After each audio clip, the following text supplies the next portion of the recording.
Indian cuisine in Las Vegas is in the news with restaurants like Tamba and Gymkhana winning accolades and even a glowing profile in the New York Times. So I think it's safe to say Indian food is having a moment in Las Vegas. Today on CityCast Las Vegas, we talk with Giselle D'Souza, founder of Nothing to Do LV Eats, and Roshni Dutt McIntyre, private chef and founder of Dutt House. And we talk about Indian food's blossoming popularity, its ancient roots, and the best restaurants in Las Vegas. And hey, we actually have a special extended cut of this episode, more recs, more insights, more laughs for our members on the members-only feed. So head over to membership.citycast.fm if you aren't already a CityCast Las Vegas neighbor. It's Thursday, March 26th. I'm Sonia Cho Swanson, and here's what Las Vegas is talking about.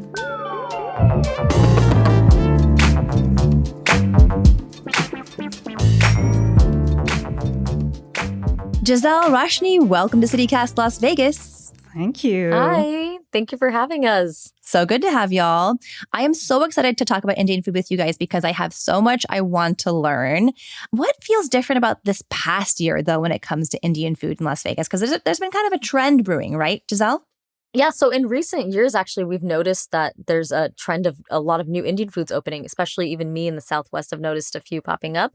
And growing up in Las Vegas, there was not very many Indian food options here. So when I would travel to meet my cousins in California, or, you know, if I was going to New York or another city, they have more established Indian communities and Indian restaurants there. So I always knew, like, if I go to like Artesia in California, like I'm going to get better food. And so growing up here, the only really great Indian food, to be very honest, was like in my mom's kitchen. Like she would make the best Indian food. I'm biased, of course, everyone is towards their mom making the best food, but there was very limited options.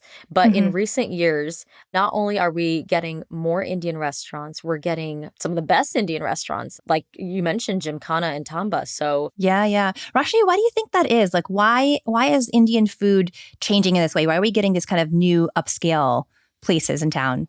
I think one of the reasons, and there are many, I'm sure, is that Indian food is now being recognized more on the global stage through some of these establishments in the food industry, like the James Beard Foundation and the Michelin Guide. They have been mentioning and awarding more Indian restaurants in the past year or so, I would say. And that's bringing more publicity to these restaurants, as well as to the cuisine and how complex it can be, how layered the flavors can be, and how it can stand on its own accord on the fine dining stage without having to sort of adopt Western techniques or plating styles and things like that. I agree with you completely. I think that Indian food is being more recognized. Indian restaurants are being nominated more than they were before for different types of awards, like you said, James Beard and Michelin. And I also think that there's a big global exposure for Indian food currently through social media, travel shows. A lot of cities are now embracing more diverse foods and diverse cultures.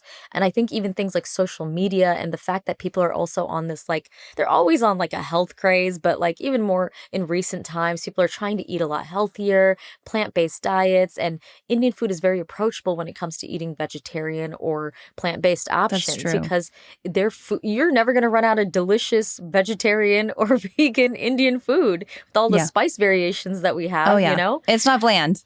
It's not bland. You could eat it every day. And I also think a lot of modern chefs are kind of doing their own twist and take on Indian food, trying to find new ways to reinvent and reincorporate it, which has been kind of exciting too. I think also when it comes to like sort of the high-end spots too, like I feel like I've seen more spending power, both in Indian American communities here in the US, but also for tourists. The Indian economic powerhouse has brought quite a lot of wealth to a certain class of Indian travelers who are coming to visit Las Vegas. So yeah, that's true. I think that part was missing. Like when you think about the whole conference and convention world in Vegas, and you have all of these tech giants have their conferences here. And I've heard from some of my clients that, okay, I have a group of founders, they're all Indians, and there is nowhere nice to go on the strip to get them the dishes that they want. I mean, maybe these founders live in the Bay Area. Maybe there are, tech leaders from India that are coming to Vegas for the conferences. And I think that space needed to be filled. And I'm so happy to see that all of these restaurants are popping up that are certainly catering to this taste and this clientele. Well, let's talk about that high-end Indian cuisine then. So the New York Times just reviewed Gymkhana, which is the newest addition to the fine dining scene in Las Vegas, gave it high praise. It was a glowing review. Have either of you been? What did you think? So actually, really fun, quick story. I have not been to Gymkhana, but I was at work the other day and my friend, she messaged me because she went to Gymkhana. She works for a publication and she was taking photos and videos and she's like, look, I can't eat most of this food. She was like, can I bring you all this food? I said, girl, you don't have to ask me twice. You're bringing me a 2 Michelin star chef rated Indian food to my work. Yeah, please bring that over. Please come. Yeah. So she brought me 2 bags of Gymkhana food, and there was everything in there. I mean, she had a little bit of everything. There was like vindaloo. There was like their fresh made naan. There was like a variation of like a beet. I actually don't even know what it was. I'm not going to lie, but it was delicious. Oh, there was like, oh my God, the dal. It was the most. Yeah, that was incredible. The dal was so good. I don't even know how to explain it. So dal is lentil soup, but it was was it just richer or? It was richer, and the lamb that she brought, it was like made in the tandoor. It actually tasted like how my mom used to make like the tandoori spices, because when I eat the tandoori spices here around town, it kind of tastes a little sweet to me. It's not as like charred. It's not as like savory. It kind of tastes a little sweet, but this one had that really great kind of like smoky flavor. Look, I didn't eat it at the restaurant. Granted, it was given to me and I warmed it up in the microwave. So, take my word. Take my word. Gymkhana chefs, close your ears. You did not hear the word microwave. Sorry about that. Hey, I still had really good things to say about it even after I microwaved it. So imagine what it tastes like at the restaurant. Well, tell us, Rashni, because you went last week, right? Yeah, I went last week and I was dying to make the reservation and I probably made the reservation in January.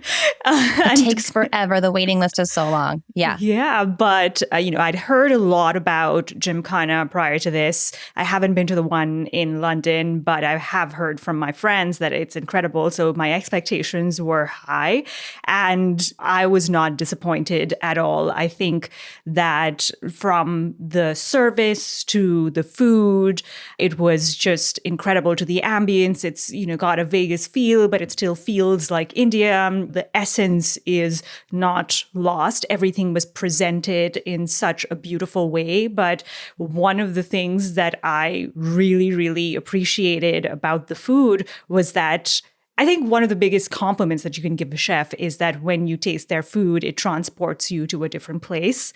And Gymkhana was that for me. I lived in Delhi for 10 years. I went to college there. And when I tasted some of the North Indian dishes, it reminded me of the dishes that I'd had in Delhi. And that's, one of the biggest things I've missed here is that, yes, it tastes kind of like it. Yes, my craving is satisfied, but I hadn't really tasted dishes that were exactly like what I remembered. They were incredible flavors. Nothing was muted or altered to suit anyone's palate. It was spicy where it needed to be. It was pungent where it needed to be. And it was just incredible. Oh my gosh. Okay, my stomach is growling. So a note to our audio producer, please edit out my tummy rumbles, please. I would love to hear more about Tamba, which is the other relative newcomer. It's been around for just about a year, I think, in Las Vegas. And this restaurant is also kind of a high-end modern Indian restaurant and actually was recently nominated for a James Beard Award as a semifinalist in our region. So have either of you been to Tamba? Can you tell me about your experience? Giselle, you're nodding. Yeah. I've been to Tamba 3 times already. Oh.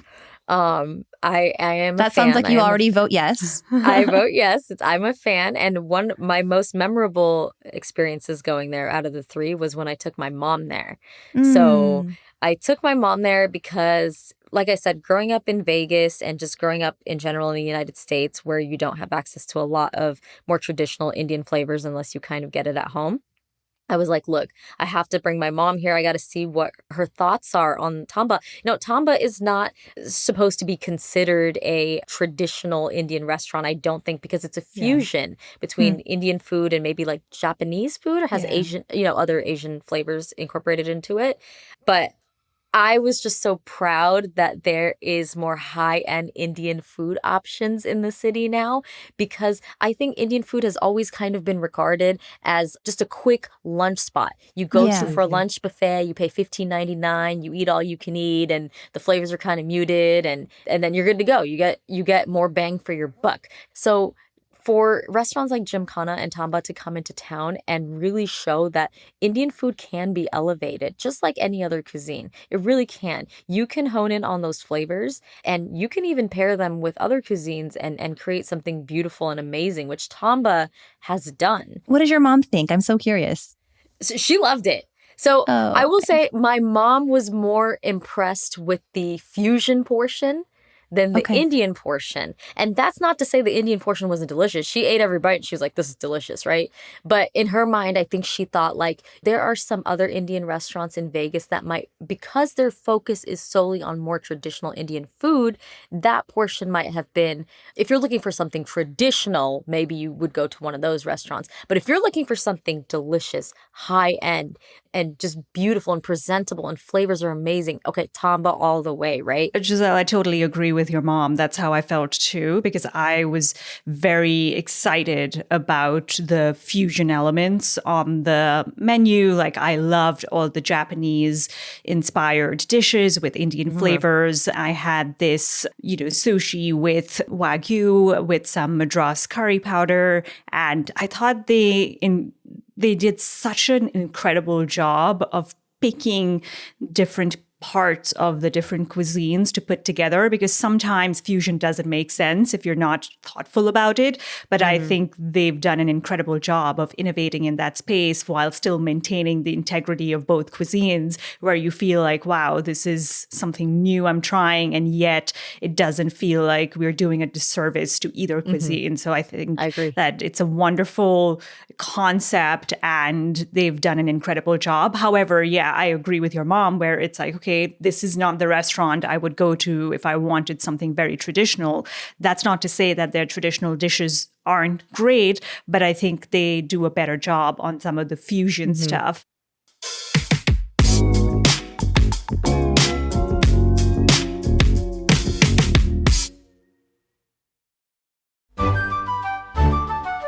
Closing out the UNLV Performing Arts Center's 49th season is a performance by the New York Philharmonic String Quartet. The quartet debuted with John Adams' Absolute Jest in New York City in 2017, and it comprises the 4 principal musicians from the orchestra. All 4 of its members are prize-winning soloists and have performed around the world. Concertmaster Frank Huang, Principal Second Violin Qianchen Li, Principal Viola Cynthia Phelps, and Principal Cello Carter Bray. So with their powers combined, it's going to be an amazing performance. The evening's program includes Felix Mendelssohn's String Quartet No. 3 and Franz Schubert's String Quartet No. 15 and Kvardasats. That's Monday, March 30th at 7:30 p.m. at Artemis W. Ham Concert Hall. Get your tickets at pac.unlv.edu.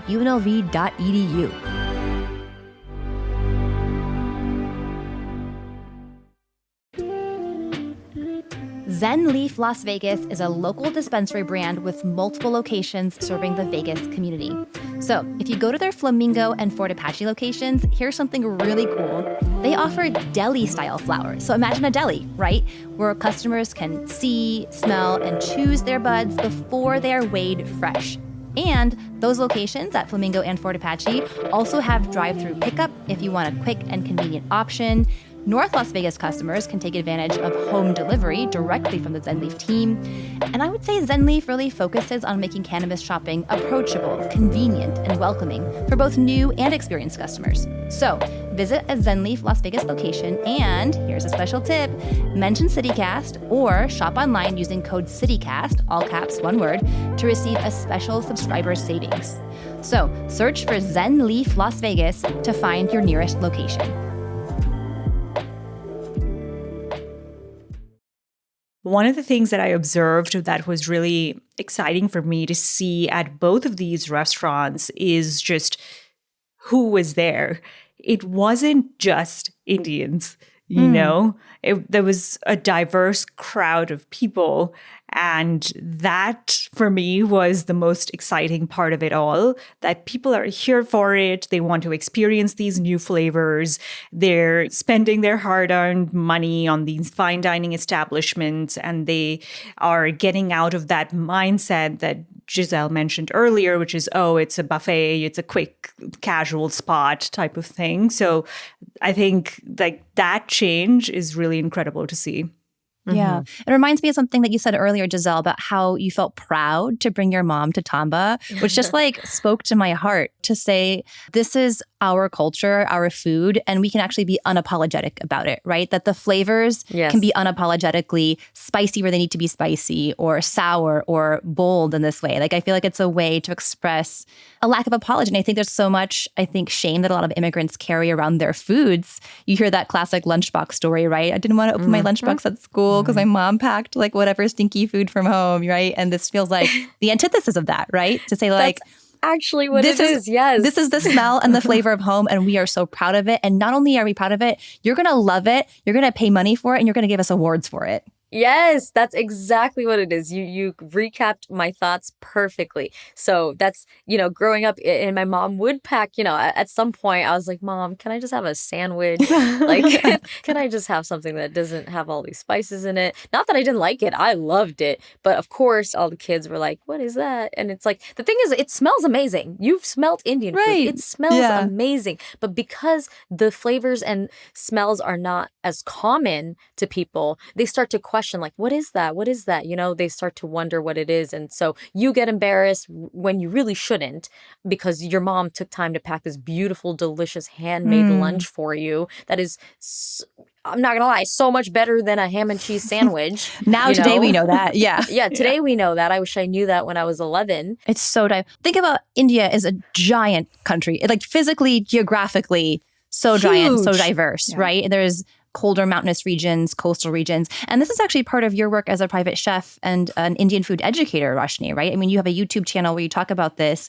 What are some of the most, prevalent misconceptions that you've encountered that you're really trying to help debunk about Indian cuisine? I grew up in Eastern India, in Calcutta, and I spent some time in North India. And growing up, the food wasn't necessarily spice heavy. A lot of Bengali food has a slight sweetness to it. So, and there is a lot of seafood as well, because it's right next to the Bay of Bengal. And so we had fish every day for lunch, which I really despised as a child, but now I crave those flavors. And so Indian food is not one thing. I think that's one of the main misconceptions, and that is definitely changing. But even now, when you go to your, neighborhood Indian restaurant, the menu pretty much is the same 10 dishes, whatever restaurant you go to. Yeah. Butter chicken, biryani. Yeah, vindaloo. Right. And I think the other misconception, which I've talked about quite a bit, is I had never seen this in India, where you have one sauce and you can swap it out with whatever protein you want. Like that. Oh, that interesting.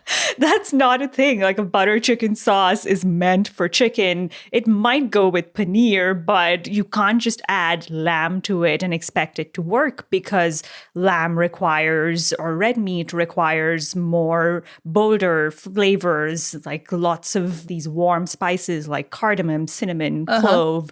I think the other one is, I've seen, this is more on the sort of cooking side of things, where I think a lot of people are like, oh, you cook Indian food. I love Indian food, but I'm too scared to cook it.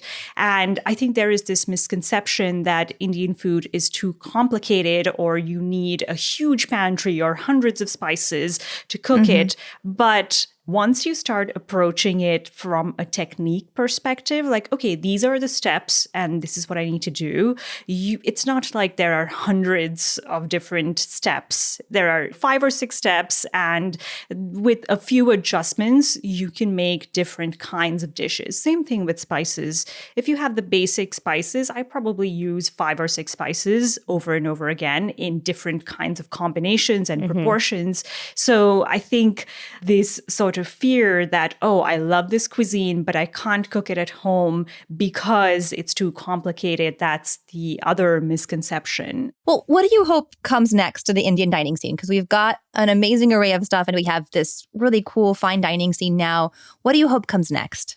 My hope is that there is more street food. Ooh, yes. Yeah. I mean, maybe not in the same way that you eat it in India. Maybe it'll take its different form, in the US. But I want to see more of those dishes. Growing up in India, street food was a regular affair, probably 3 to 4 times a week as a snack. Wow.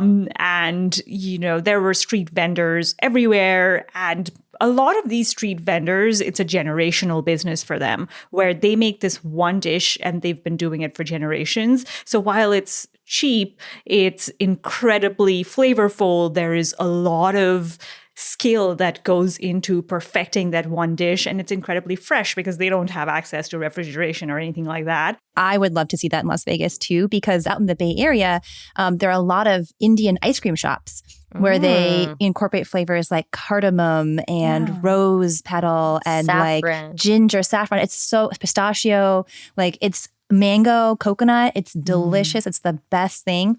And there's so many great ice cream shops in Las Vegas doing really cool things with East Asian flavors like ube, green tea, and sesame. Why not the Indian flavors? Like, let's bring some of those Indian flavors in. Let's have some Indian-owned ice cream shops pop up. Like, that would be the dream, I think. I think what we're all just saying is that we just really want unhealthy Indian options. That's all I'm hearing right now. Street food. Give us the street food. I think there's like a common negative misconception that Indian street food is like not good for some reason. Like I think that there's a lot of things on social media depicting like Indian street food as being like just not something that you'd want to eat when you go to India. Unfortunately, like kind of like dirty or like unsafe or unhygienic, right? Very much showing it in a bad light. But here's the thing, right?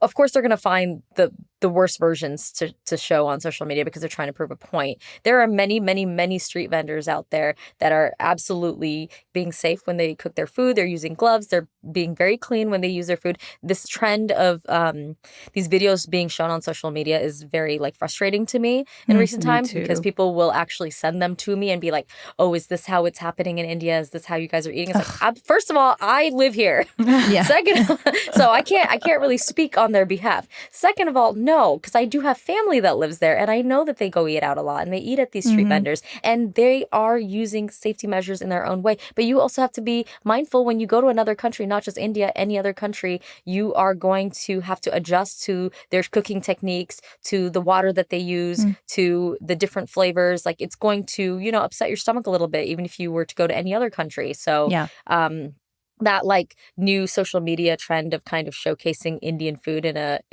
street food in a bad light has been kind of frustrating to me recently because I have been sent so many videos. Yeah.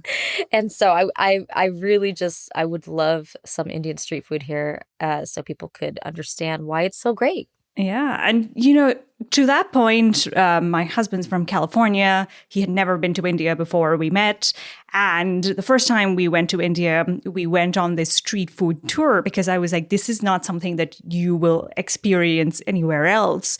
And, I have a friend there who does these street food walks and takes you to all of these vendors, whatever country you're visiting from. He will make sure that these street food vendors are are utilizing the proper techniques and the safety measures, etc. And so I totally agree with you, Giselle, that what they show on social media is one extreme, and there are many other options out there. And, Ross, my husband, he did not fall sick. And every time we go to India, which is about once a year now, he's like, all right, we're going to go on this street food tour, because to him, now that he's experienced that, it's like, wow, okay, the flavors are just so different and I can't really experience that here, and I want that. Yeah, I agree 100%. Well, Giselle, Roshni, this has been an amazing conversation. I'm starving. I'm going to go get some Indian food right after this. Thank you both so much. Thank you for having us. This was such a fun conversation, and it was so lovely to meet you, Giselle.